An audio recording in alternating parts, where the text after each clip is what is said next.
जब लग गुरु मिले न साचा, तब लग गुरु करो 10 पांचा। क्या गुरु बदल सकते हैं? क्या गुरु बदलने से पाप लगता है? अध्यात्म के इस मैदान में आखिर सही गुरु कौन है?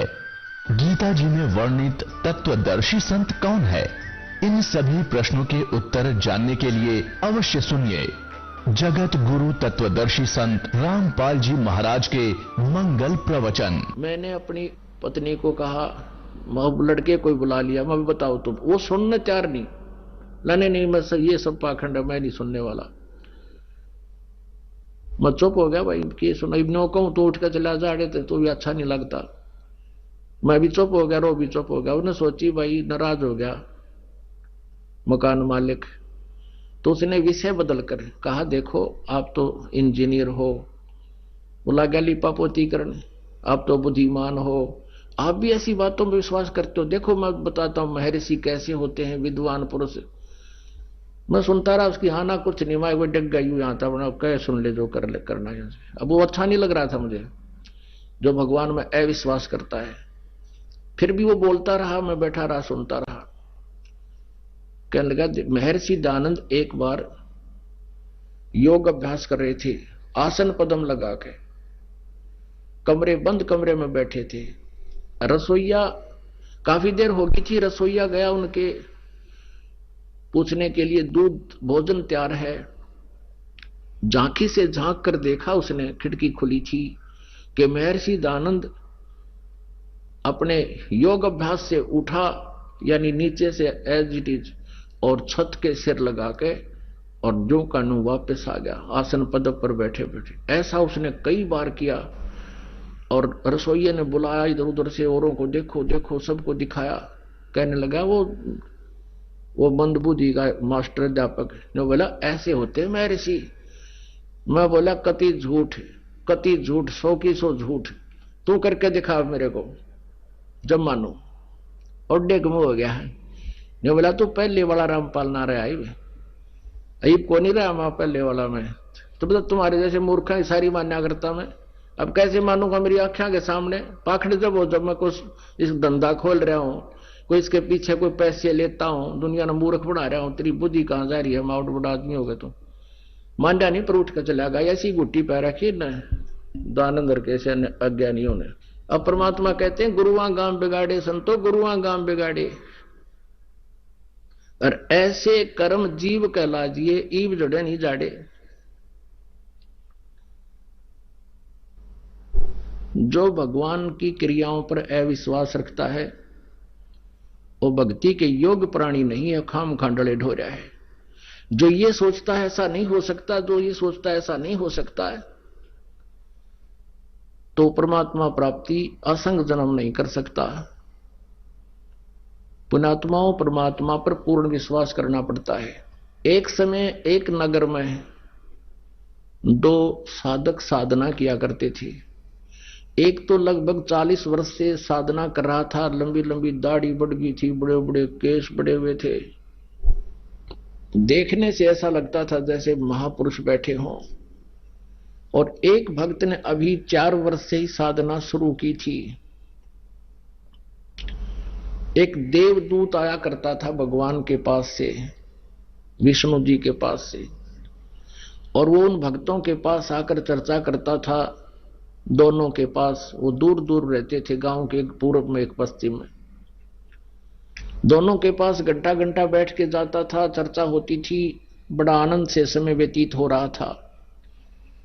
एक दिन भगवान के पास देवदूत ने कहा कि भगवान, आपके उस नगरी में 2 परम भक्त रहते हैं। भगवान ने कहा, विष्णु जी ने, कि नहीं, उनमें मेरा एक भक्त है, एक तो वैसे ही अपना टाइम पास कर रहा है। तब देवदूत ने कहा कि हाँ भगवान, वो जो 40 साल से आपके समर्पित है वो परम भक्त होगा कि नहीं? परम भक्त वो है जो 4 वर्ष से साधना पर लगा है, वो 40 वर्ष वाला परम भक्त नहीं है, वो भक्त नहीं है।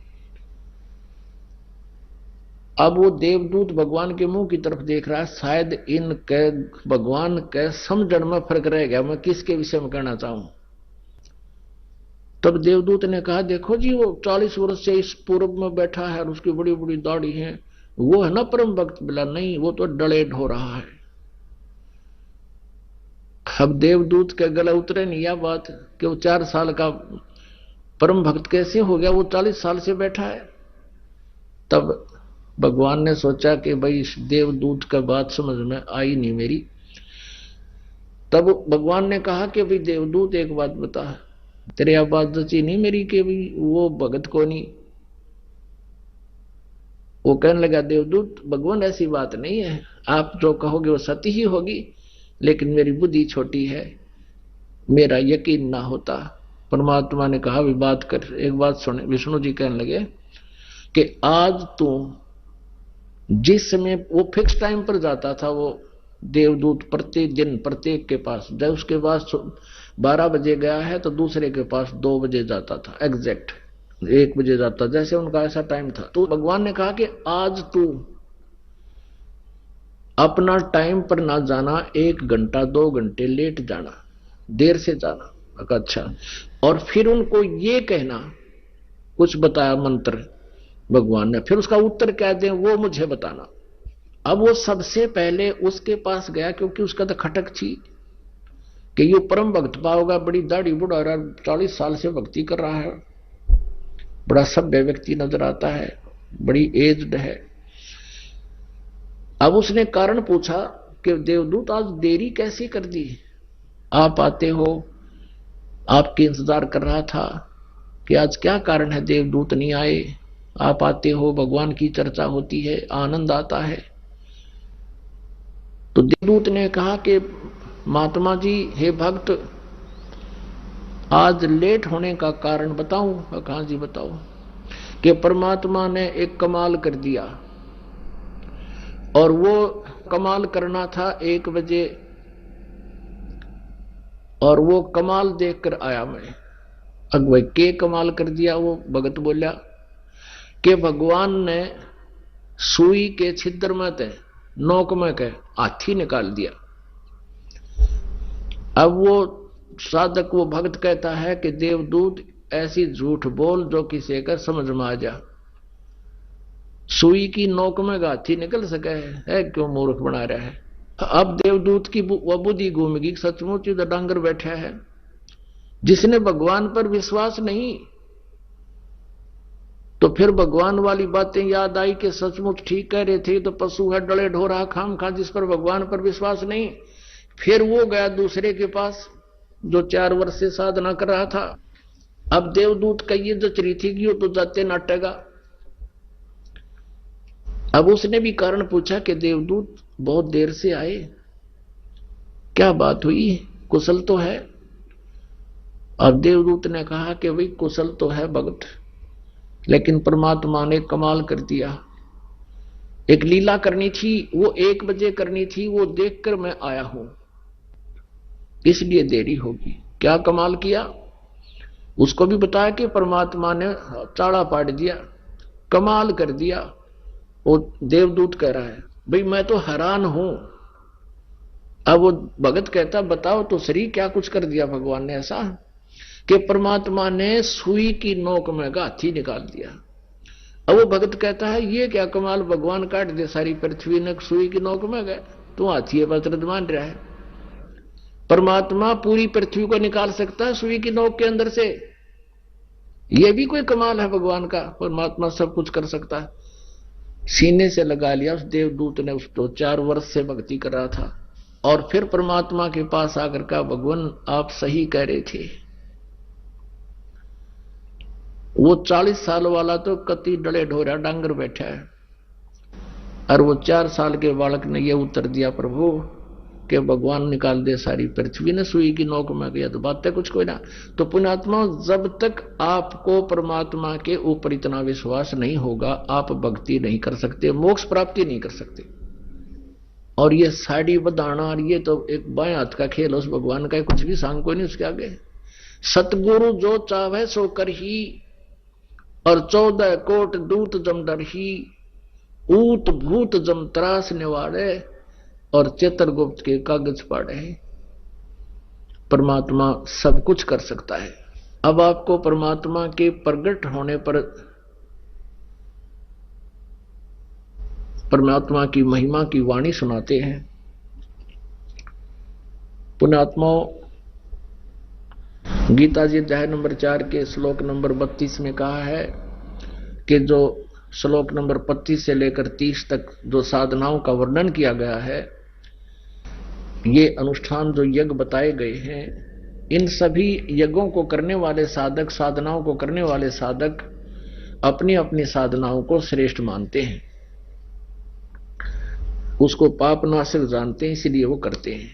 लेकिन सच्चिदानंद घन ब्रह्म की वाणी में वो सच्चाई लिखी हुई है, विस्तार के साथ लिखी है, वो तत्व ज्ञान है। उस तत्व ज्ञान को चौथे अध्याय के 34वें श्लोक में फिर कहा है कि तू तत्वदर्शी संतों के पास जाकर समझ। उनको दंडवत प्रणाम करने से और कपट छोड़कर प्रसन्न करने से वो तत्वदर्शी संत आपको परमात्मा की महिमा से परिचित कराएंगे। तो वो, और आपने ये भी सुना कि परमात्मा ऋग्वेद मंडल नंबर 9 और सूक्त नंबर 86 के 26-27 में मंत्र में, ऋग्वेद मंडल नंबर 9 सूक्त नंबर 82 के 1, 2, 3 में, और ऋग्वेद मंडल नंबर 9 सूक्त नंबर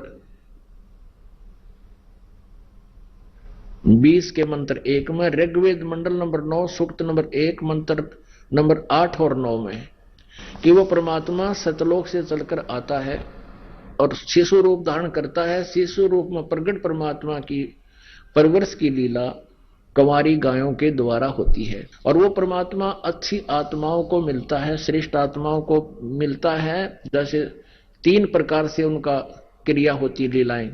एक प्रकार से तो शिशु रूप धारण करके रहते हैं, एक जीवन व्यतीत करके दिखाते हैं, धन साधारण जैसा अपने हाथों से निर्वाह करके दिखाते हैं, तत्व ज्ञान भी प्रचार करते हैं। दूसरा, साधु संत के रूप में आकर प्रकट हो जाते हैं, किसी को मिलते हैं, उसको ज्ञान देते हैं और अपनी महिमा से परिचित कराते हैं अच्छी आत्माओं। तो उनमें से वो अच्छी आत्माएं कौन थी? आदरणीय गरीबदास साहिब जी छुडानी वाले गांव, छुडानी जिला जज्जर हरियाणा वाले। आदरणीय नानक साहिब जी जो सिख धर्म के प्रवर्तक हैं, उनको भगवान परमात्मा सतपुरुष सचखंड से आकर बेई नदी पर मिले।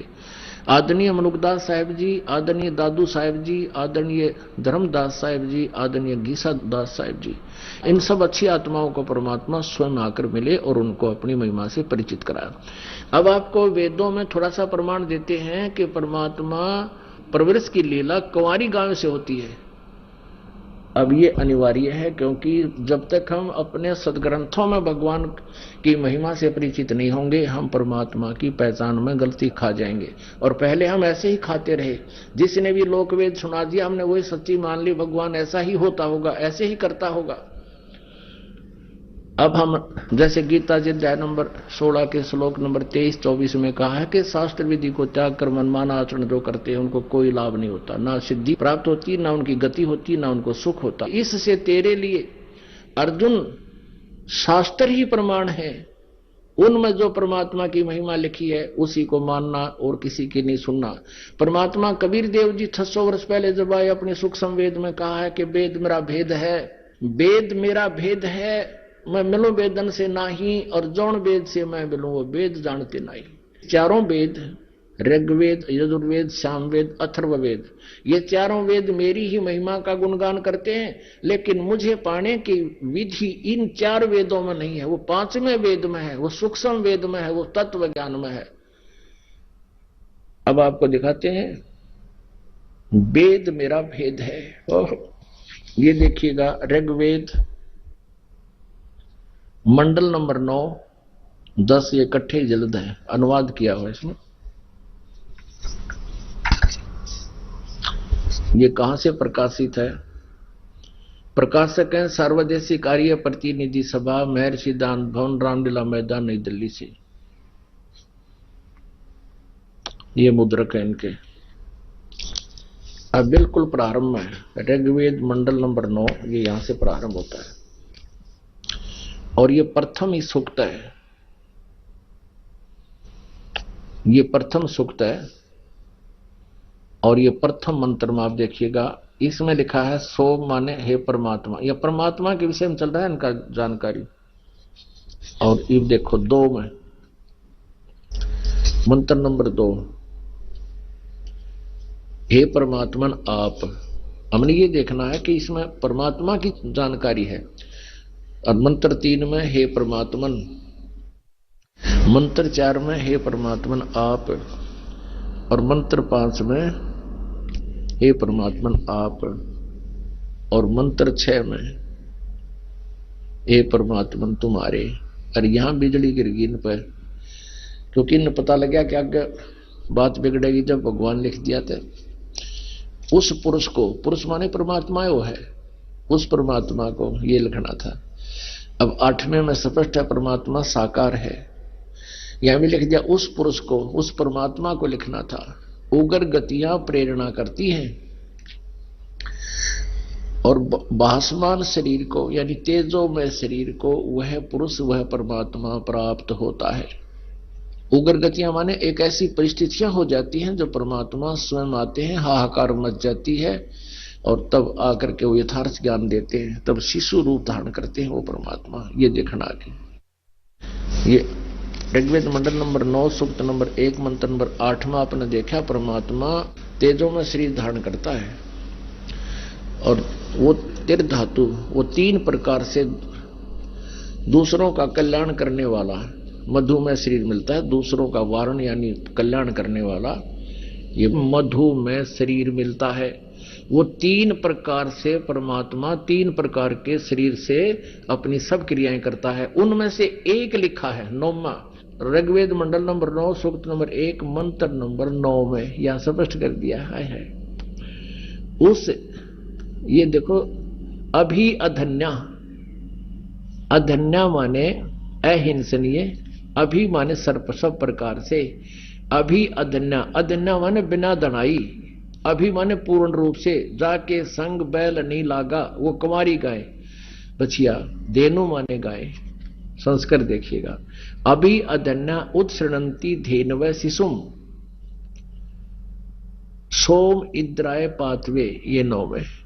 तो इम माने उस सोम स्वभाव वाले श्रद्धालु पुरुष को, अमर परमात्मा को, ये सोम माने अमर परमात्मा को, पुरुष माने परमात्मा को, जो शिशु रूप में प्रकट होता है, शिशुम रूप में जो प्रकट होता है।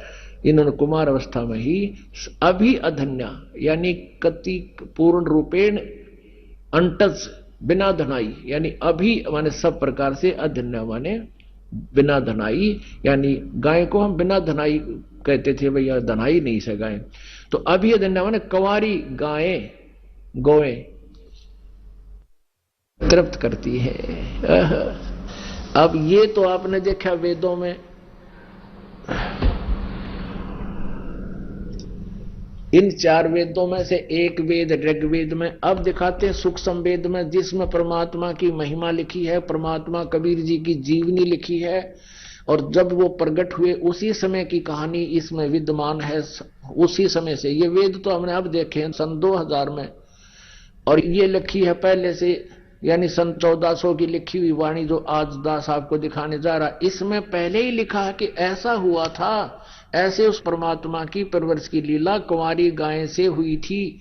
कुंवारी गाय जिसको कभी सांड ने छुआ ही ना हो, बैल ने, उसको कुंवारी कहते हैं। अंडरस्टूड है, वैसे तो कोई ज्यादा डिफाइन करने की आवश्यकता नहीं, फिर भी दास की ये चेष्टा रहती है कि थोड़ा सा भी शंका रूपी कतरा ना रह जाए किसी के दिमाग में। ये देखिएगा, ये है कबीर सागर,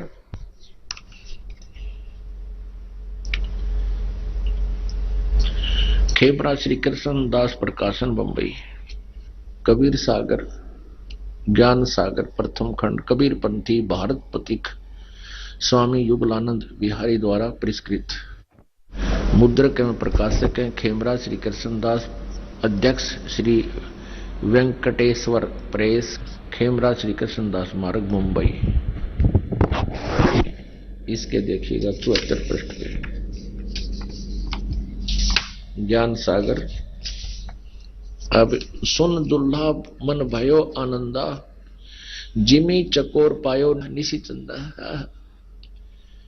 अब पुत्र को प्राप्त करके कहते हैं दुल्हा वो नीरू खुश हुआ। ले सुत चले हरस मन कीना, बच्चे को लेकर चल पड़े खुशी खुशी से। अरतासों पुन अस बोल ही लीना, सुत काशी को ले चले लोग देखण तय आव, अन पानी बखे नहीं जुल्हा शोक मनावे। कुछ खाता पीता था नहीं और वो जुल्हा यानी नीरू बड़ा दुखी हुआ। तब जुल्हा मन कीन दीवाना, रामानंद सो कही उत्पाना। मैं सुत पायो बड़ गुणवंता, कारण कौन बखे नहीं संता। रामानंद ध्यान तब धार्या, जुल्हा को तब वचन उचार्या। पूर्व जन्म मत ब्राह्मण जाति, हर सेवा की नी भलीभांति। कुछ तुव सेवा हरि की चूका, ताते भयो दुल्हे का रूपा। प्रीति प्रभु गही तोर लीना, ताते उद्यान में सुत तो ही दीना। अब रामानंद ने कहा भगवान ने राजी होकर तेरे पुत्र दे दिया। हे प्रभु जस कीनो तस पायो, आरत हो तो दर्शन आयो। सो कहिए उपाय गुसाई, बालक अक्षुदावंत कुछ खाई। ये भूखा है कुछ खावा, इसी तरीका बताइए। रामानंद अस युक्ति उचारा, तुम सुत कोई ज्ञानी अवतारा।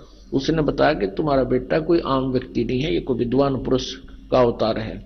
बचिया जाही बैल नहीं लागा, सोले ठाड करो ते ही आगा। कि एक बछिया ले आओ जिसका बैल ना लगा हो, अर्थात जो कभी भी नए दूध ना हुई हो, दढ़ाई ना हो, यानी बैल ने टच ना करी, अर्थात कंवारी। दूध चले ते थनते दूध धरो छिपाई, अक्षुदावंत जब होवे ता कह देव खवाई। जुल्हा एक बछिया ले आवा, चलो दूत को मर्म न पावा। चलो दूत जुल्हा हरसाना, राख छिपाई कहो नहीं जाना। अब यहां थोड़ा सा ये, क्योंकि ये बहुत 600 वर्ष हो गए इस ग्रंथ को, और कुछ अनाड़ियों ने अपने हिसाब से उसको यहां लिखना था। वो दूत रूप में शंकर भगवान आए थे। इस में थोड़ी सी इन्होंने वैसे कुछ काटपीट कर दी अपने हिसाब से, प्रकरण कट गया या छपने में कोई त्रुटि होगी। अब वो दूत तो चला गया, भगवान तो चला गया, श्री शंकर भगवान, और उसने इस भेद को किसी को नहीं बताया, और फिर वो बच्चे ने दूध पिया। अपने आत्माओं, भगवान श्री कृष्ण जी के बारे में जानकारी हमने उनकी जीवन लीला से ही प्राप्त ग्रहण की है कि उन्होंने ऐसी ऐसी लीलाएं की। ऐसे ही भगवान श्री रामचंद्र जी की लीलाओं से हमने श्री रामचंद्र जी की महिमा को जाना।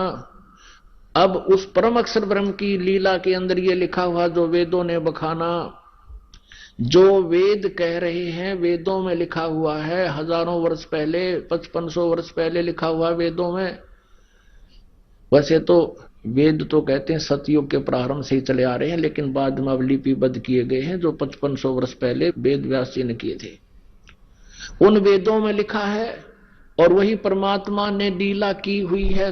सन 1398 से लेकर 1518 120 वर्ष तक।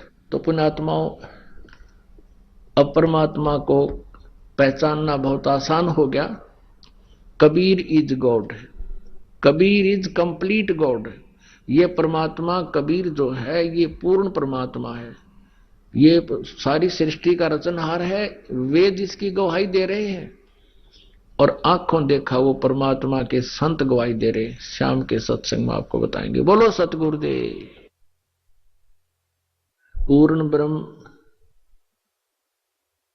परम अक्षर ब्रह्म, सर्व सृष्टि रचनहार कबीर देव जी, ये हम सभी आत्माओं के जनक हैं। ये हम सबके उत्पत्ति करता है। उसी परमेश्वर की असीम कृपा से आप जी यहां सत्संग के अंदर उपस्थित हुए हो। पुण्यात्माओं, परमात्मा कबीर देव जी स्वयं सतलोक से आते हैं, जहां हम सभी का उद्गम स्थल है, जहां हम सभी उत्पन्न किए गए थे, जहां हम रहा करते थे, वो सतलोक है। सतलोक का अर्थ है शाश्वत स्थान। शाश्वत मीन सदा रहने वाला, जिसका कभी नाश ना हो। हम वहां रहा करते थे सतलोक में, हमारा जन्म और मृत्यु नहीं होता था, वृद्ध अवस्था नहीं थी। वो अनाम्य लोक है। अनाम्य का अर्थ होता है जिसमें कोई रोग ना हो। एक अनामी लोक है, वो अलग है। अनाम्य का अर्थ होता है जिसमें कोई रोग ना हो। हम उस लोक में रहा करते थे और हम अपनी गलती के कारण, अपनी नासमझी के कारण हमने वहां एक भयंकर भूल करी, जिस कारण से हम सभी यहां काल के जाल में फंस गए। ये काल का लोक है जो श्रीमद् भगवत गीता अध्याय नंबर 11 के श्लोक 32 में खुद कहता है कि मैं काल हूं अर्जुन, अब सभी को खाने के लिए आया हूं, सबका नाश करूंगा। अर्जुन श्री कृष्ण को बहुत अच्छी तरह जानता था। श्री कृष्ण अर्जुन के साले थे, क्योंकि श्री कृष्ण की बहन सुभद्रा अर्जुन से ब्याही थी। और उसके पश्चात भी उस समय जब वो काल प्रकट हुआ, काल आया, प्रवृत्त हुआ, श्री कृष्ण जी के शरीर में प्रवेश होकर के और फिर शरीर से बाहर निकल के उसने अपना विराट रूप दिखाया, श्री कृष्ण का शरीर ओझल कर दिया। तब अर्जुन पूछता है कि हे महानुभाव, आप कौन हो? मैं आपसे अपरिचित हूं, मैं बहुत भयभीत भी हूं। इससे सिद्ध है कि वहां वो श्री कृष्ण जी नहीं थे, काल था। वो काल बोल रहा था। श्रीमद् भगवत गीता जी का ज्ञान इस काल भगवान ने दिया है श्री कृष्ण जी के शरीर में प्रवेश करके। तो वो स्वयं कहता है कि मैं काल हूं और अब प्रवृत्त हुआ हूं। यदि श्री कृष्ण गीता जी का ज्ञान दे रहे होते तो ये शब्द प्रयोग नहीं करते और न ही अर्जुन को ये पूछने की आवश्यकता पड़ती आप कौन है। ये वो काल है जो प्रत्येक कार्य, प्रत्येक कर्म ये धोखे से करता है, प्रत्येक को मिसगाइड रखता है, किसी को भी सत्य से परिचित नहीं होने देता। और गीता जी अध्याय नंबर 4 के श्लोक 5 और 9 में ये खुद कहता है, अर्जुन तेरे और मेरे बहुत जन्म हो चुके हैं, तू नहीं जानता, मैं जानता हूं। मेरे जन्म और कर्म अलौकिक हैं। इसके कर्म अलौकिक ऐसे हैं कि ये किसी को सच्चाई से परिचित नहीं होने देता, अपने वास्तविक रूप को कभी किसी के सामने प्रत्यक्ष नहीं करता। ये काल है जिसके लोक में हम फंस गए हैं। और ये स्वयं अर्जुन कह रहा है, क्योंकि वो श्री कृष्ण मान रहा था उनको, कह रहा है कि हे भगवान, आप तो देवताओं को भी खा रहे हो। 11वें अध्याय के 21वें श्लोक में आप ऋषियों को भी खा रहे हो और वो आपसे ही मंगल कामना कर रहे हैं, प्रार्थना कर रहे हैं अपनी सुरक्षा की, आप उन्हें भी खा रहे हो। कुछ आपकी दाढ़ों में लटके हुए हैं, सब के सब आपके मुख में समा रहे हैं। तो 11वें अध्याय के 32वें श्लोक में कहता है, अर्जुन मैं काल हूं, मैं अब प्रवृत्त हुआ हूं और तू ना युद्ध करेगा तो भी मैं इनको मार डालूंगा, मैंने इनको खाना है।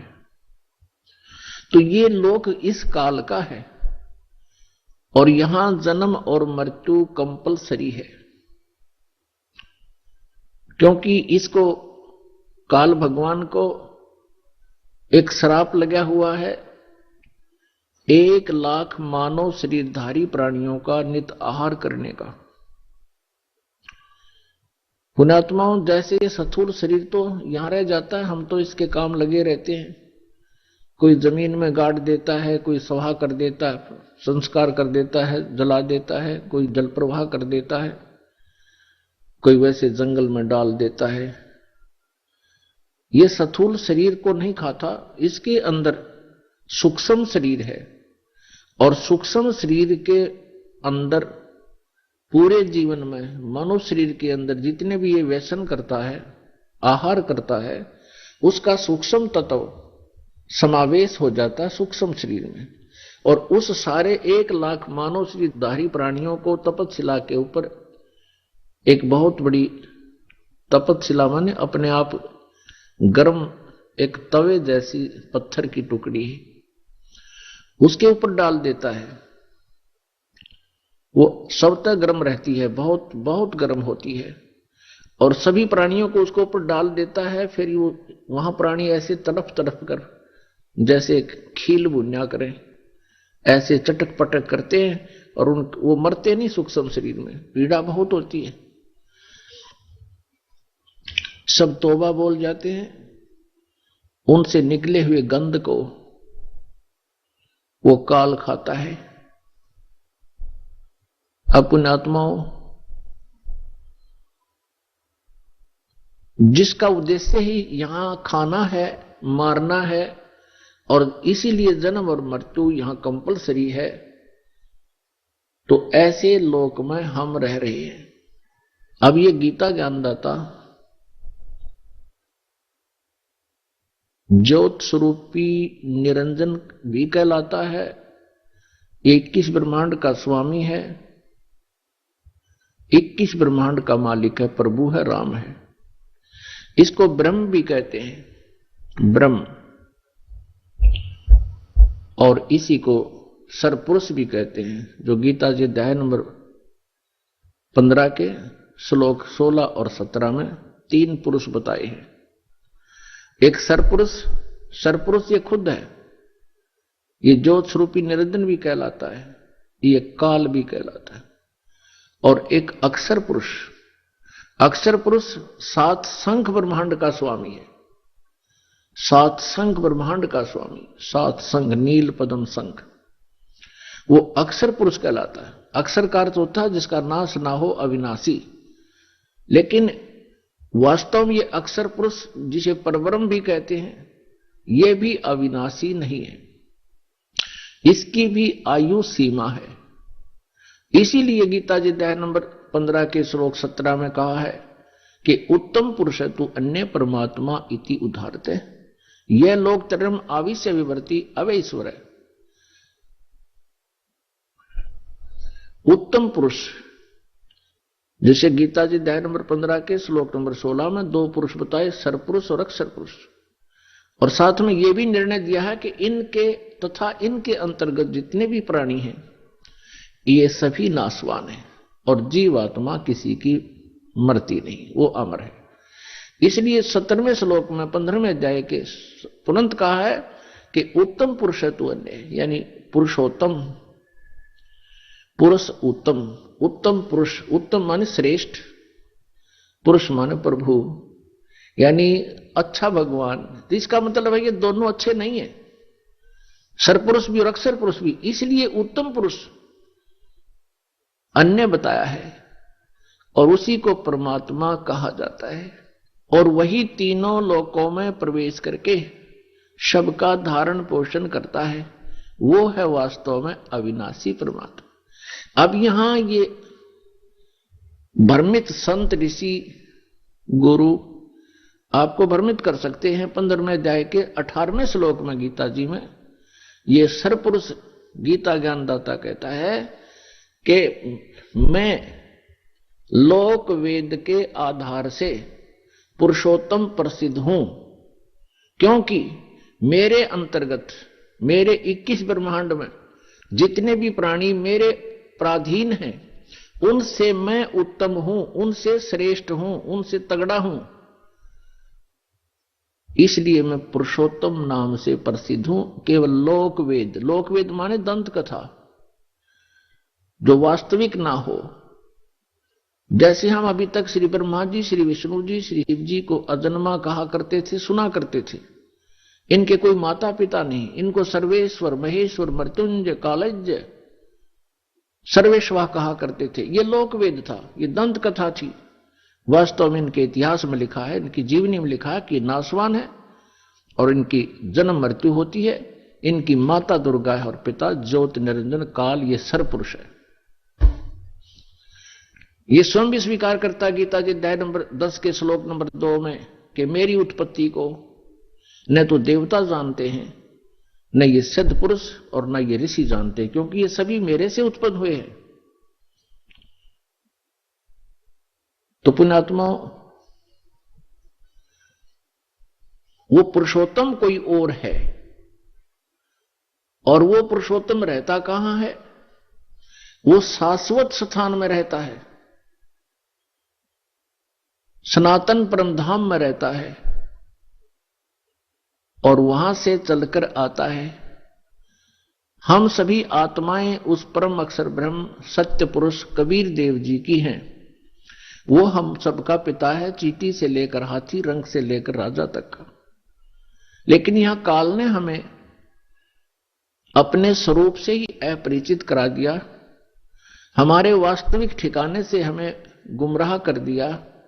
यहां जन्म मरण का विधान हमें फाइनल बता दिया, अपने आप को इसने निराकार सिद्ध करवा दिया। क्योंकि ऋषि महर्षियों ने परमात्मा पाने की चेष्टाएं की, क्योंकि आत्मा परमात्मा से बिछड़ने के उपरांत उसी दिन से इसकी खोज में लग गई, क्योंकि आत्मा को परमात्मा के अभाव का बहुत गहरा धक्का लगा। पुण्यात्माओं, जब तक आपके घर पे बिजली आई हुई है, बल्ब भी चल रहे हैं, कूलर भी चल रहे हैं, पंखा भी चल रहा है, और भी आवश्यक कार्य आप जो कर रहे हैं वो भी हो रहा है, और जिस समय वो बिजली चली जाती है फिर आपको उसकी आवश्यकता महसूस होती है, उसका अभाव आपको खटकता है, और सारा दिन कट लग जाए तो पसीने छूट जाते। तो ऐसे ही आत्मा को, हम सभी को वहां बहुत सुख था, किसी चीज का कोई अभाव नहीं था। ज्यों ही हम इस काल के साथ यहां इसके लोक में आए, हमारा वो लाइट चली गई, परमात्मा से मिलने वाली राहत हमें समाप्त हुई, खत्म हुई।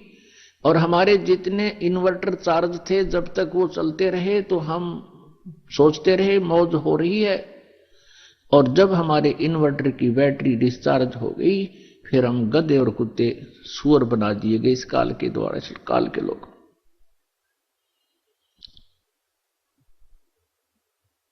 तो पुण्यात्माओं, उस परमेश्वर की तलाश हमने उसी समय से शुरू हो गई, क्योंकि सबसे पहले हम सभी को इस काल ने अपने कृत्रिम स्वर्ग लोक में रखा, कृत्रिम, बनावटी, नकली, और वहां हमारी ही पूंजी को हमें ही देता रहा।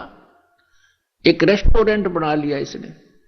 हम जो वहां राम नाम की पूंजी लेकर आए थे, उस रेस्टोरेंट में इसने हमसे छीन ली, और सुविधाएं जो देता था उसके चार्जिंग शुरू कर दिए, उसके चार्ज हमसे लेने शुरू कर दिए। जब हम कंगाल हो गए, पृथ्वी पर पटक दिए, कुत्ते और गधे सुअर बना दिए, और मनुष्य जीवन, एक मानव जीवन इसने हमें देना पड़ रहा है, क्योंकि इसको परमात्मा ने एक श्राप लगा दिया।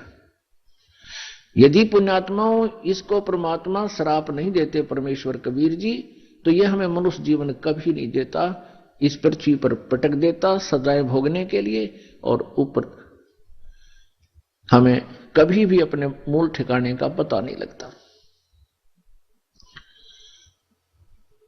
ये रहम किया भगवान ने। तो वो परमात्मा, तो ऋषि महर्षियों ने परमात्मा के पाने का प्रयत्न किया। वेद परमेश्वर कबीर जी द्वारा दिए गए थे 500 वेद, इस काल भगवान ने उनमें से 4 रख लिए, एक नष्ट कर दिया, 5वां वेद सूक्ष्म वेद।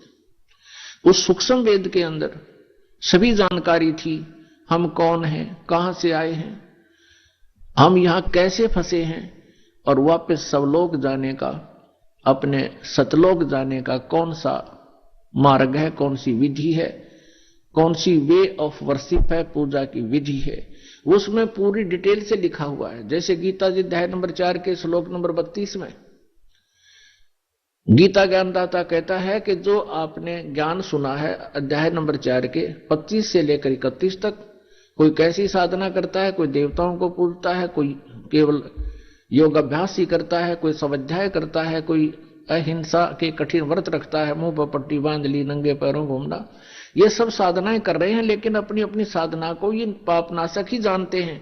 लेकिन चौथे अध्याय के 32वें श्लोक में कहा है कि वो वास्तविक इन यज्ञों की जानकारी, यज्ञ माने धार्मिक अनुष्ठानों की जानकारी सच्चिदानंद घन ब्रह्म की वाणी में, ब्रह्मणे मुखे, ब्रह्मणे मुखे माने सच्चिदानंद घन ब्रह्म यानी परम अक्षर ब्रह्म की वाणी में विस्तार से कहा गया है।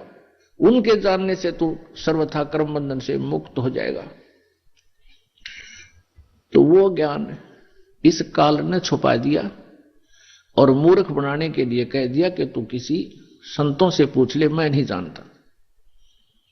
और जब परमात्मा आते हैं संत रूप में, वो मिसगाइड करता है सबको कि ये झूठा है, कपटी है, ये वेदों को नहीं जानता है, तो हम परमात्मा को पहचान नहीं पाते हैं, जिस कारण से हम काल के जाल में फंसे रहे। तो यहां उन ऋषि महर्षियों ने इस काल के द्वारा भ्रमित किए हुए ज्ञान के आधार से, लोक वेद से और तथा इन चारों वेदों के आधार से, जिसमें इनकम्प्लीट स्पिरिचुअल नॉलेज है, जिनके अंदर अधूरा आध्यात्मिक ज्ञान है, उस ज्ञान को ही हम संपूर्ण मानकर उसी के आधार से हम साधनाएं करते रहे। ऋषियों ने ओम नाम को सुप्रीम नाम मान लिया, मंत्र अंतिम, और ब्रह्म का जाप बताते रहे। और ओम नाम की साधना से क्या होता है? ब्रह्मलोक प्राप्ति होती है। गीता जी अध्याय नंबर 8 के श्लोक नंबर 16 में कहा कि ब्रह्मलोक पर्यंत भी सभी लोग पुनरावृत्ति में है। पुनरावृत्ति का अर्थ है वहां गए हुए प्राणी भी पुनर्जन्म मृत्यु में आते हैं। वो शाश्वत स्थान नहीं है, वो सनातन परम धाम नहीं है, वो भी विनाश में आता है। ऋषि महर्षियों ने ओम नाम का जाप जपना शुरू किया, क्योंकि यजुर्वेद अध्याय नंबर 40 के मंत्र नंबर 15 में स्पष्ट किया है कि वायु अनिलम अमृतम अथिदम बस्वांतम शरीरम ओम कर्तु समर किलवे समर कर्तुम समर। अब इन ऋषि महर्षियों ने यहां से ओम नाम तो सिलेक्ट कर लिया कि परमात्मा का केवल एक ओम मंत्र है। उसका काम करते करते विशेष कसक के साथ मनुष्य जीवन का प्रथम कर्तव्य जान के ओम नाम का जाप कीजिए और अपना मूल कर्तव्य जानकर कीजिए, कसक के साथ कीजिए। जिससे क्या होगा कि जब शरीर छूट के जाएगा, जब तेरा अंत होगा, भस्मांतम शरीरम, शरीर भस्म होगा, तेरे शरीर का अंत होगा, देहांत होगा, उस समय तू उससे उस अमरत्व को प्राप्त करेगा जो ओम नाम के जाप से तुझे प्राप्त हो सकता है। वो कितना हो सकता है उसकी भक्ति और साधना पर डिपेंड करता है। तो उसके आधार से वो हो सकता है एक कल्प युग तक भी रह सकता है, हो सकता है एक महाकल्प तक भी रह सकता है। महाकल्प होता है ब्रह्मा जी की एक आयु। ब्रह्मा जी की मृत्यु को महाकल्प कहते हैं। और 1000 जो उसका दिन है, 1000 की रात्रि, इसको कल्प बोलते हैं। 1000 चतुर्युग की जो, और इतने ही का दिन, इतनी ही रात्रि, तो इसको एक कल्प बोलते हैं। और ब्रह्मा जी की आयु को एक महाकल्प कहते हैं। तो वहां जितने जिसने साधना की है, ओम नाम के जाप का जितने अधिक मंत्र किए हैं, कोई कम किए हैं, तो उसी आधार से कोई कितने वर्ष तक, कोई कितने वर्ष तक रह करके फिर पुनर्जन्म में अवश्य आते हैं। तो ऋषि महर्षियों ने यजुर्वेद के 40वें अध्याय के मंत्र 15 में ये तो ले लिया कि ओम नाम है, लेकिन क्या उनकी आंखें बंद हो गई थी? 40वें अध्याय में भी ही यजुर्वेद अध्याय नंबर 40 के ही मंत्र नंबर 10 और 13 में एक स्पेशल इंस्ट्रक्शन दी है वेद ज्ञानदाता ने कि कोई तो परमात्मा को संभव माने जन्म उत्पन्न होने वाला कहता है, जैसे श्री राम, श्री कृष्ण, और श्री परशुराम आदि के रूप में। और कोई असंभवात, यानी कोई कहता वो जन्म नहीं लेता, कोई संभवात कहता है, कोई असंभवात कहता है, लेकिन इसकी विशेष जानकारी, वास्तविक जानकारी तो धीराणाम माने तत्वदर्शी संत, जिनका ज्ञान टिकाऊ है, धीर पुरुष, वही बता सकते हैं, उनसे सुनो। तो इससे सिद्ध है कि वेद ज्ञान भी इनकम्प्लीट है, लेकिन गलत नहीं है। ये सिलेबस है जैसे 10वीं कक्षा तक का सिलेबस है। आगे की पढ़ाई पढ़नी है तो वो लेक्चरर अलग होते हैं, उनका सिलेबस भी अलग भिन्न होता है। तो इस प्रकार वो तत्वदर्शी संत की खोज के लिए वेदों में भी कहा है। और यही वेद, चारों वेदों का सारांश है श्रीमद् भगवत गीता। अध्याय नंबर 4 के श्लोक नंबर 34 में कहा है कि जिस तत्व ज्ञान के विषय में मैं अपरिचित हूं, गीता ज्ञानदाता कहते हैं, जिसके विषय में चौथे अध्याय के 32वें श्लोक में बताया है कि वो सच्चिदानंद घन ब्रह्म की वाणी में ब्रह्मणे मुखे, जो परमेश्वर की वाणी है, उनके मुखारविंद से उच्चरित वाणी है, वो उसमें जो ज्ञान है कबीर वाणी में, वो तत्व ज्ञान है। उस ज्ञान को तू चौथे अध्याय के 34वें श्लोक में कहा है, तत्वदर्शी संतों के पास जाकर समझ, उनको दंडवत प्रणाम करने से, कपट छोड़कर सरलता पूर्वक प्रसन्न करने से वो तत्वदर्शी संत तुझे परमात्म तत्व का ज्ञान करावेंगे। वो परमात्म तत्व गीता ज्ञानदाता से अन्य है, जिससे वो स्वयं अपरिचित है। तो पुण्यात्मा, उस परमात्मा की भक्ति प्राप्त नहीं हुई ऋषि महर्षियों को, और ये वेद ज्ञान को समझ नहीं सके,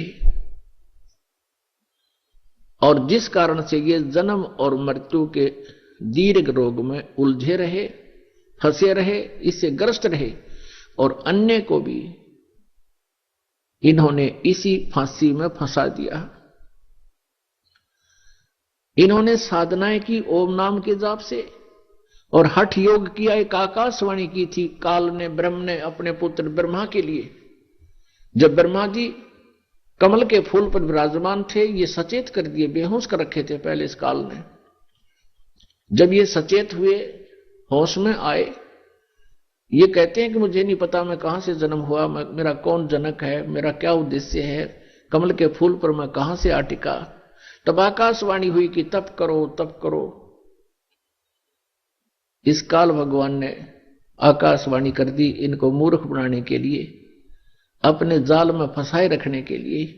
वेदों से न्यारा ज्ञान अपनी तरफ से अपना मत पर प्रोड्यूस कर दिया इनके अंदर। ब्रह्मा जी ने 1000 वर्ष तक तप किया। जब इसकी बैटरी चार्ज होगी, इसमें सिद्धियां आ गई, तो रिमोट इस काल के पास है इनका। तब कहा कि अब तुम सृष्टि करो। अब ब्रह्मा जी से ज्ञान प्राप्त है सभी को, विष्णु जी को, शिव जी को, और सभी ऋषि और महर्षियों को।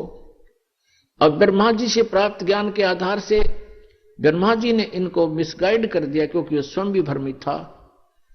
इन्होंने कहा कि परमात्मा की आकाशवाणी हुई थी, मैंने 1000 वर्ष तक तप किया, मेरे अंदर बहुत पावर आ गई, शक्ति आ गई, वचन से भी उत्पत्तियां होने लगी, और भी बहुत सी क्रियाएं अपने आप होने लगी, और ओम नाम का जाप वेदों में फाइनल मंत्र है। इस ज्ञान के आधार से ऋषि महर्षि साधकों ने हजारों वर्षों तक साधनाएं की, हठ योग किए, क्योंकि सतयुग में लाखों वर्ष की आयु होती है। उनको परमात्मा प्राप्ति नहीं हुई, अन्य सिद्धियां आ गई। उन सिद्धियों को प्राप्त करके ये स्वयं ही प्रभु पाक गए। जैसे दुर्वासा जी के पास सिद्धि थी, उसके वचन में इतनी शक्ति होगी, किसी का ये कह दे तेरा विनाश होगा, उसका विनाश हो जाता। अब जैसे अगस्त ऋषि को उपलब्धि होगी, उसने 7 सागरों को एक ही घूंट में, समुद्रों को पी लिया। आकाश में उड़ जाने की सिद्धियां होगी, एकदम अंतर ध्यान हो जाने की सिद्धियां होगी। इस प्रकार से ये अन्य व्यक्तियों से कुछ अटपटे से हो गए, जिस कारण से इनको हमने मैं ऋषि मान लिया। लेकिन ये काल के द्वारा भ्रमित और अपना जीवन नष्ट करते रहे।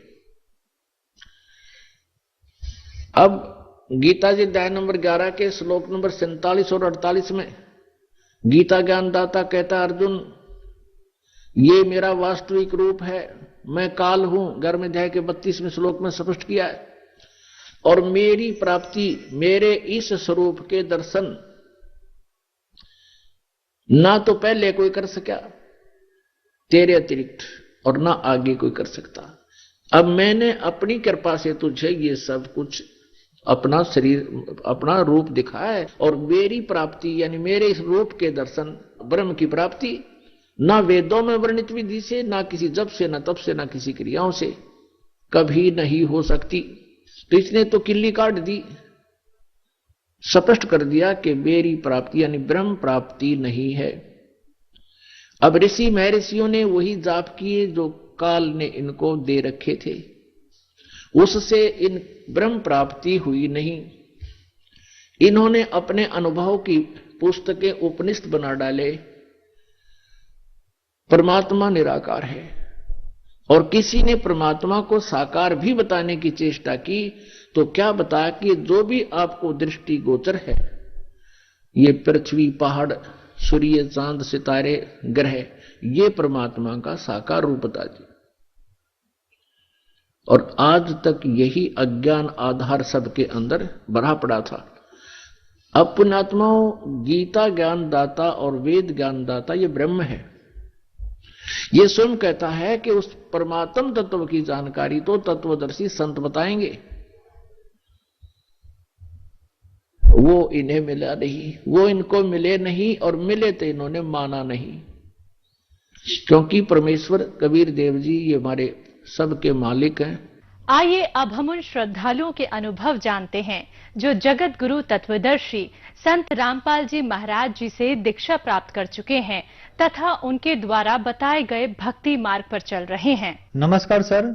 नमस्कार सर, क्या नाम है आपका? मुकेश पटेल। मुकेश जी, आप कहाँ से हैं? खरगोन जिला, मध्य प्रदेश। संत रामपाल जी महाराज से नाम दीक्षा आपने कब ली? सर, संत रामपाल जी महाराज जी से नाम दीक्षा सन 2013 15 जून को ली। संत रामपाल जी महाराज से नाम दीक्षा लेने से पहले क्या आप कोई भक्ति साधना भी करते थे? सर, संत रामपाल जी महाराज जी से नाम दीक्षा लेने के पहले जो हमारे पूर्वजों के अनुसार जो भक्ति चली आ रही है, जैसे शिव शंकर जी की भक्ति, गणेश जी की, दुर्गा जी की, अन्य देवी देवताओं की, इसके अलावा 10-12 साल गायत्री, जिसे माँ वेदों की जननी कहा जाता है गायत्री, उसकी भी बहुत भक्ति की। डेली साधनाएं करता था, 1000 मंत्र डेली करता था। बहुत सारे ऐसे जैसे कर्म कांड, डपली बजाना, भजन कीर्तन करना, और अनन्य भक्त था माँ गायत्री का। कोई लाभ प्राप्त नहीं हुआ, और अगर कुछ छोटे मोटे लाभ होते भी थे तो बाद में पता चला कि यह सिर्फ हमारे कर्मों के अनुसार ही थे। जो हमारा प्रारब्ध होता था, प्रारब्ध के अनुसार अच्छा मिलता था या बुरा, तो हम उन्हें इन देवी देवताओं का समझ लेते थे कि इन्हीं का आशीर्वाद है। लेकिन वैसे कोई लाभ नहीं हुआ, उल्टा हानि ही हुई कि शारीरिक रोग भी बहुत सारे हो गए, ये हानि हुई। सर, आप संत रामपाल जी महाराज की शरण में कैसे आए? सर, आर्थिक स्थिति बहुत ज्यादा खराब होने से, शारीरिक बीमारियां उत्पन्न होने से एक दुर्गति की तरफ जा रहा था मेरा जीवन। तो इतना परेशान हो गया था कि कहीं से अंदर से एक कसक थी कि कहीं कोई ऐसा मार्ग या कोई ऐसा पूर्ण परमात्मा धरती पर कहीं तो होगा जो शायद हमारे जीवन में कुछ बदलाव कर सके, लेकिन ऐसा कहीं कुछ नजर नहीं आ रहा था। फिर जहां मैं रहता था इंदौर 78 में, वहां पर एक व्यक्ति था सुरेश मुल्ले जी करके, उनके वहां टेलरिंग मटेरियल की दुकान थी। तो वहां पे मैं गया था, तो वहां पे पुस्तकें रखी थी, ज्ञान गंगा पुस्तक। मैं एक पुस्तक लाया, पुस्तक पढ़ी, ज्ञान कुछ अच्छा लगा, लेकिन विश्वास नहीं हुआ, क्योंकि ऐसा लग रहा था कि वर्तमान में जो धर्म गुरु होते हैं, जितने भी महामठाधीश, पीठाधीश और जो भी संत हैं, बहुत ज्यादा भ्रम फैला हुआ है समाज में, और एक अंधभक्ति जो चल रही है समाज में। व्यक्ति को जहां जिधर लगाया जाता है, भेड़ चाल की तरह बस व्यक्ति लग जाता है। तो यह सोचकर मैंने उस पुस्तक पर विश्वास नहीं किया, और मां गायत्री की भक्ति को छोड़ने का डर गया कि नहीं, मैं भक्ति नहीं छोड़ूंगा, वरना जो मेरे साथ हो रहा है कहीं ऐसा ना हो कि और ज्यादा खराब होने लग जाए कुछ, क्योंकि पहले बहुत ज्यादा भोग रहा था। तो उस चक्कर में मैं उस पुस्तक को मैंने पढ़ा नहीं, ऊपर टान पे फेंक दिया। फिर 2-4-6 रोज बाद एक ऐसा हादसा हुआ कि मुझे स्वप्न आया। स्वप्न में वही पुस्तक में जो फ्रंट पेज पर जो संत रामपाल जी महाराज का फोटो था और वही फोटो में जो संत रामपाल जी महाराज को मैंने देखा था, वही स्वप्न में आए और उन्होंने कहा कि बेटा उस पुस्तक को पढ़, वही तत्व ज्ञान है जिस तत्व ज्ञान की तुझे तलाश है। फिर मैंने उस पुस्तक को अच्छे से पढ़ा, पूरे से रीड करके, और एक निष्कर्ष निकला कि यही पूर्ण परमात्मा है, संत रामपाल जी महाराज ही पूर्ण परमात्मा है जो कबीर साहब के स्वरूप हैं। और 600 साल पहले जैसे कबीर साहब आए थे पूर्ण परमात्मा के रूप में और सद्भक्ति देकर गए थे, और ऐसा कह कर गए थे कि 600 साल बाद फिर आऊंगा और पिछली पीढ़ी को पार करूंगा। यही सोचकर फिर मैंने उस पुस्तक को एक बार नहीं 4 बार पढ़ा। जो भी शंकाएं थी उनका निवारण हुआ, बहुत सारे प्रमाण देखे पुस्तक में। उसके बाद में फिर मैंने ये ठान लिया कि अब मैं बरवाला आश्रम हरियाणा जाऊंगा और जगत गुरु तत्वदर्शी संत रामपाल जी महाराज से नाम उपदेश लूंगा। फिर मैं बरवाला हरियाणा गया और वहां पर जगत गुरु तत्वदर्शी संत रामपाल जी महाराज जी से नाम उपदेश लिया। सर, संत रामपाल जी महाराज से जुड़ने के बाद आपको क्या लाभ प्राप्त हुए? सर, संत रामपाल जी महाराज जी से जुड़ने के बाद में शारीरिक लाभों की बात की जाए तो मेरा लीवर पूरी तरह डैमेज था। डॉक्टरों ने भी जवाब दे दिया था कि आपके लीवर पूरी तरह डैमेज हो चुका है। आप क्या करते थे, खाना खाते थे या नहीं खाते थे? बहुत बुरी हालत थी और आंखें पीली रहती थी, जॉइंटिस इतना हो जाता था, कभी 4-8-15 रोज में ठीक भी हो जाता था, फिर हो जाता था। मतलब दर्द की गोलियां इतने खाता था, हाथ पांव बहुत ज्यादा दर्द करते थे और धात रोग हो गया था। सब दूर आयुर्वेदिक जड़ी बूटियां भी खा ली, मेडिसिन इलाज करवा लिया, होम्योपैथिक इलाज करवा लिया, मतलब एलोपैथी भी सब कुछ करवा लिया, झाड़ फूक भी करवा लिया, लेकिन मेरा वो धात का रोग ठीक नहीं हो रहा था। और शरीर इतना कमजोर हो गया था, इतना मतलब इतनी वीकनेस आ गई थी कि नींद भी नहीं आती थी ठीक से। और ये तो हुआ शारीरिक लाभ जो कि संत रामपाल जी महाराज जी से नाम दीक्षा लेने के बाद पूरी तरह स्वस्थ हो गया। जितने भी रोग थे उनको पूरी तरह से निवारण हो गया। और रहा सवाल आर्थिक लाभ का, तो सर आर्थिक लाभ भी बहुत ज्यादा कर्ज था और जगत गुरु तत्वदर्शी संत रामपाल जी महाराज जी की दया से आर्थिक स्थिति भी काफी सुधरी। भौतिक लाभ का अगर देखा जाए तो जो यहाँ पर कंडीशन ऐसी कुछ क्रिएट हो रही थी, कुछ असामाजिक तत्व जो बहुत ज्यादा परेशान कर रहे थे, उनसे भी मुझे बहुत राहत मिली। और अगर आध्यात्मिक दृष्टि से देखा जाए तो इस दास को बहुत बड़ा एक लाभ यह हुआ है कि जिस तत्व ज्ञान की मुझे तलाश थी, जिस तत्वदर्शी संत की मुझे तलाश थी, जिस सदगुरु की तलाश थी, वो सदगुरु मुझे संत रामपाल जी महाराज जी के रूप में मिल गया। और जो पूर्ण परमात्मा जिसकी पहचान मैं नहीं कर पा रहा था कि आखिर पूर्ण परमात्मा कौन है, जिस निराकार को मैं पूर्ण परमात्मा मानकर चल रहा था, जिस निराकार शक्ति को ही सब कुछ मानकर चल रहा था कि बस ये प्रकाश स्वरूप, ये जो तेज पुंज और ये जो एक प्रकाश स्वरूप जो शक्ति है वही निराकार और वही पूर्ण परमात्मा है, तो वो मेरा भ्रम टूटा। समझ में आया कि परमात्मा निराकार नहीं है, परमात्मा साकार है, सशरीर है, मनुष्य की तरह है। सर, जो श्रद्धालु आज आपको देख रहे हैं, आप उन्हें क्या संदेश देना चाहेंगे? सर, जो लोग भी देख रहे हैं सबको एक ही संदेश तो क्या दूंगा, एक विनती करना चाहूंगा कि आप संत रामपाल जी महाराज जी के द्वारा दी गई भक्ति के अलावा आप जो भी भक्ति कर रहे हैं, चाहे वो किसी भी स्तर की हो, पूर्ण मोक्ष आपका नहीं हो सकता है, क्योंकि पूर्ण मोक्ष तो आपका सद्भक्ति से ही होगा। संत रामपाल जी महाराज ने गीता जी के अनुसार, वेदों के शास्त्र के अनुसार और यहां तक कि कुरान, बाइबल, गुरु ग्रंथ साहिब, सारे सदग्रंथों के अनुसार आपको भक्ति दी जा रही है, पूरी तरह प्रमाणित किया जाता है और प्रमाणों के साथ ये सद्भक्ति आपको प्रदान की गई है। और आप इस सद्भक्ति को समझकर संत रामपाल जी महाराज की शरण में आए और जल्दी से जल्दी अपना कल्याण करवाएं। संत रामपाल जी महाराज से नाम दीक्षा कैसे ले सकते हैं? आज संत रामपाल जी महाराज जी से नाम दीक्षा लेने के लिए अभी कई सारे चैनलों पर उनका सत्संग चल रहा है। सत्संग के दौरान नीचे एक स्लाइड चलती है, एक पट्टी चलती है जिसमें कुछ कॉन्टेक्ट नंबर होते हैं, उनमें से आप किसी भी नंबर पर कॉल कर सकते हैं। वहां से आपको यह जानकारी दी जाएगी कि आपको नाम दीक्षा कहां से लेनी है, उसके बाद आप नाम दीक्षा प्राप्त कर सकते हैं। धन्यवाद सर। धन्यवाद।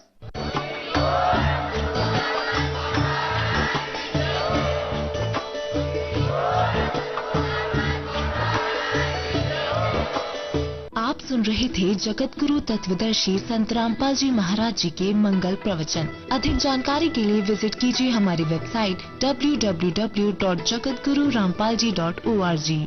संत रामपाल जी महाराज जी के शुभ आशीर्वाद से पूरे विश्व भर में 500 से भी ज्यादा नाम दीक्षा केंद्र हैं, जिन पर संत रामपाल जी महाराज जी द्वारा ऑनलाइन निःशुल्क नाम दीक्षा दी जा रही है। अपने नजदीकी नाम दीक्षा केंद्र का पता करने के लिए संपर्क करें 8222 880